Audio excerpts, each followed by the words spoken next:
Alafia families, power is ultimate, Ikado, Obaru, Oboye, Obosheshe. Just to go over some more Yoruba Ifa terms that we use. We're going to speak about the days and the weeks. And this is really just to go over the terms. So when we start speaking about the Orisa, understand that other practitioners might worship other Orisas on any other day. Understand that there's many different branches and traditions and communities that do things differently. And what we have to say is not the only thing to say, and we do not claim to have the ultimate tongue. But just to start with Monday, which is Ojo Aje, this is a day for achieving. This is a day for success. This is a day for finances. In the Aje, they say that belongs to Olokun, belongs to Yimoja, which Olokun, Aje, we know is the representation for wealth. You should be focusing on prosperity during the Monday, starting the work week. We have Tuesday, which is Ojo Ajegun, which is a day for moving forward, which is a day for overcoming, which is also a day for business and financial endeavors. And it's a day for winning and victory. This day belongs to Ogun. This is a day for, once again, overcoming enemies and conflicts and tribulations. You have Wednesday, which we call Ojo Raru. This is usually what they consider that hump day, that day that's the hardest to get over. This is the day for confusion. This is the day that begins for Oya. This day belongs to Oya. This is usually the day of the storm. This is usually the day of the more stagnant frequencies, the tougher day to get over. This day, it's just most of the ebos, most of the offerings, most of the sacrifices. Certain cultures or traditions consider it taboo to give on a Wednesday based off of this energy. This is the day you need to be dealing with the kosi and cleansing the self. This is the proper day for certain traditions to do rituals, ceremonies, and sacrifices and offerings on, just to overcome that weekly energy.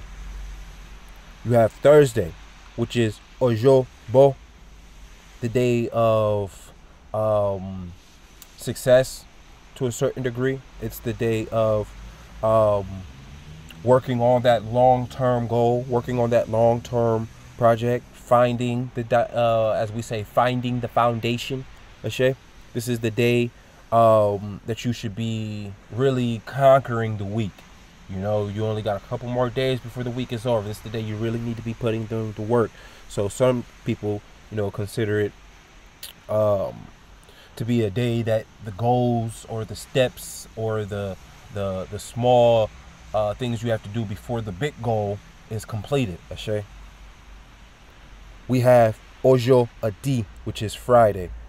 This is the day that usually turmoil take place, free flowing take place, free will kicks into order. So certain people consider this a day of turmoil, a day of troubling, a day of lower vibrations.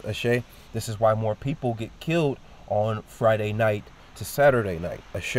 But this is also a good day to be just working on your protection. A lot of cultures believe it's a bad taboo to move on a Friday, to change homes, to change sanctuaries on a Friday. For individuals who is good at dealing with the energy, this is usually a good day for them, because they can consider it a rest day, the end of the work week. So for high priests, chiefs, kings, real warriors, this is a good day for you, because you're already part of that type of frequency. Next, we have Saturday, which is Ojo Abatameta. This is the day of evil. Once again, talking about that more people are killed on Friday night to Saturday night. And this is because, once again, that energy dwells, that lower vibration, rules. So on these 2 days, specifically on Saturday, we must keep in mind that this energy that we're dealing with is one to be grounded. We need to be grounding ourselves.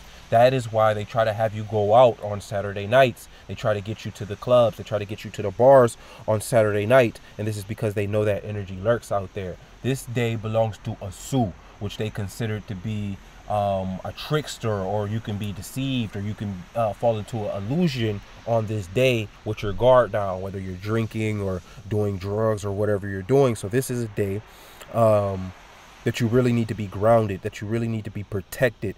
This is a day that you need to find out how to use your charms on these days, correct?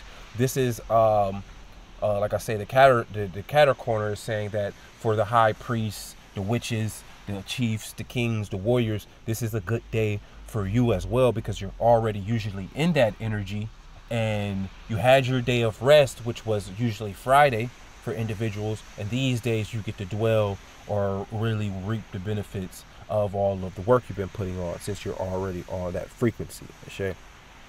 Sunday is Ojo Aiku. This is the day for longevity. This is the day for tranquility. This is the day for peace. This is the day for you know, just creating amends, starting anew, cleansing thyself, purifying, being healthy, being joyous. Okay? And this is why it's considered one of the holy days for many different reasons. And we already know that many different religions consider that specific day a rest day, a day to think about God, to think about the ancestors. Okay? Now, all of these names have, you know, different terms, so to speak. We must keep in mind that you might find these names slightly different in other places. There's multiple different names for them. So we also have Aisiju Aya, which is for seconds. We're talking about time now. We have Aisiju, which is minutes. We have Wakati, which is hours. We have Ojo, which is days. We have Osi, which is weeks. We have Osu, which is months. And we have Odun, which is years. Okay? Now, I just wanted to go over some basic terms with you while we had a chance.